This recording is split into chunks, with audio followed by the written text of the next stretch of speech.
మన తిరుమల ప్రసాదమైన మన హిందువులు ఎక్కడున్నా దాన్ని పరమ పవిత్రంగా భావించే ఆ లడ్డు ప్రసాదాన్ని వివాదంలోకి తీసుకొస్తూ దాంట్లో కొవ్వు కలిసింది, పంది మాంసం కలిసింది, నెయ్యిలో కల్తీలు ఉన్నాయని ఏదైతే ఆరోపణలు అయితే చేస్తున్నారో దాన్ని గవర్నమెంటే విచారణకు ఆదేశించి విచారణ చేయించి సిబిఐ ఎంక్వైరీలో అది ఏమీ లేవు అని తేలిన తర్వాత కూడా దాన్ని జనాల్లో కన్ఫ్యూజన్ క్రియేట్ చేస్తూ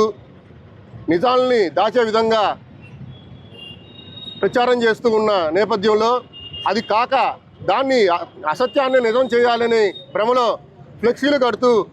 వైసీపీ నాయకుల్ని, గతంలో టీటీడీ బోర్డు చైర్మన్గా పనిచేసిన వాళ్ళని ఫోటోలు వేస్తూ లడ్డు బొమ్మలు వేస్తూ ఆ లడ్డు ప్రసాదం యొక్క పవిత్రతను ఇంకా తగ్గించే విధంగా ఇప్పటికి కూడా తెలుసుకోకుండా దాన్ని ముందుకు తీసుకెళ్తున్న నేపథ్యంలో దాన్ని అది కరెక్ట్ కాదు అని చెప్తున్న వైసీపీ నాయకుల్ని, మాజీ మంత్రుల్ని అందరూ కూడా వాళ్ళ ఇళ్ల మీద దాడులు చేస్తూ వాళ్ళ ప్రజలు భయభ్రాంతులు చేసే విధంగా ఇంట్లో ఆడవాళ్ళు ఉన్నారని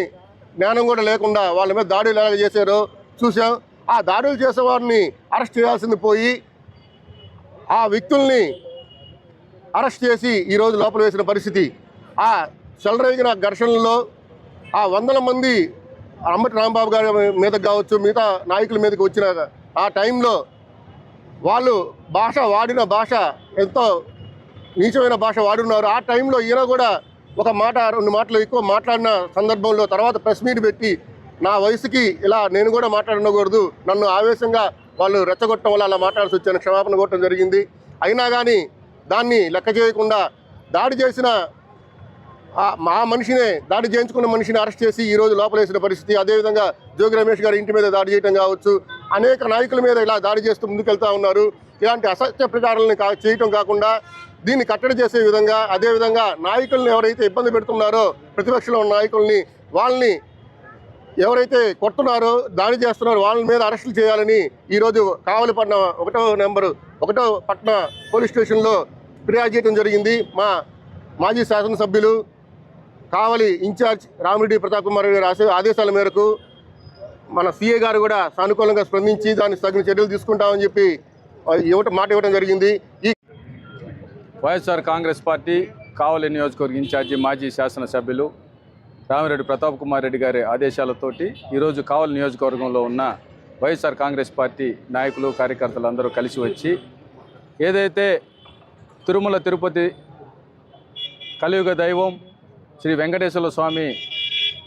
ప్రసాదం లడ్డు మీద నిరాధారమైన ఆరోపణలు చేస్తూ భక్తి విశ్వాసాల మీద వారు నిందలు మోపడం, భక్తుల మనోభావాలు దెబ్బతినే విధంగా అధికారంలో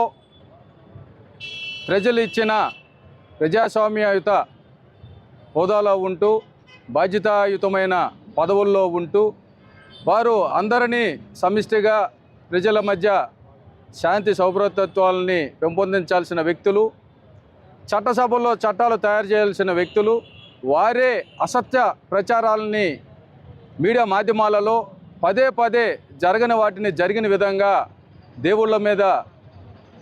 దేవుని ప్రసాదాల మీద వారు చేస్తున్న నిరాధారమైన ఆరోపణల్ని మొన్న సుప్రీంకోర్టు కావచ్చు, అదేవిధంగా సిబిఐ కావచ్చు, సిట్ కావచ్చు, ఇవన్నీ కూడా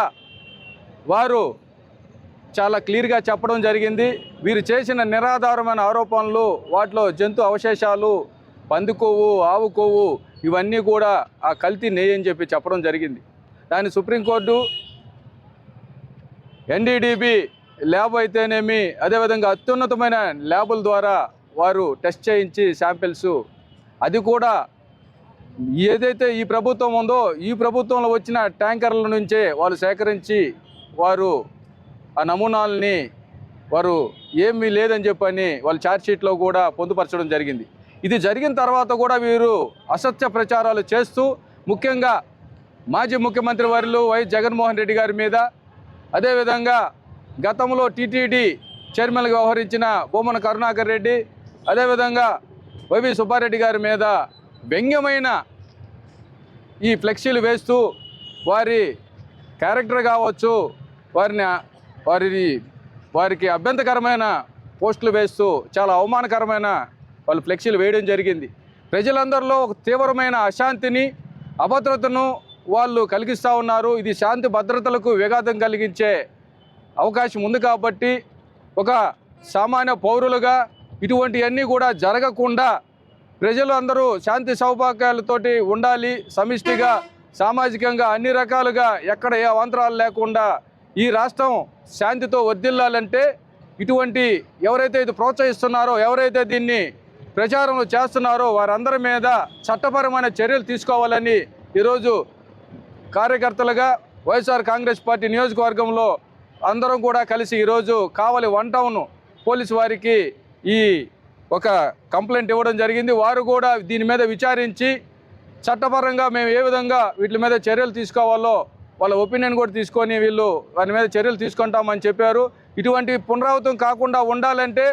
ఇప్పటికైనా కూడా అధికార పార్టీ నాయకులందరూ కూడా ఏదైతే ప్రభుత్వం ఉందో ఈ రాష్ట్ర ముఖ్యమంత్రి వర్యులు నారా చంద్రబాబు నాయుడు గారు కావచ్చు, ఉప ముఖ్యమంత్రి శ్రీ పవన్ కళ్యాణ్ గారు కావచ్చు, అదేవిధంగా లోకేష్ బాబు గారు కావచ్చు, వీరందరూ కూడా ఇప్పటికైనా మంచి మనసుతో ఆలోచించాలి. ఇటువంటి అన్ని అసత్య ప్రచారాలు చేసేటప్పుడు బాధ్యతాయుతమైన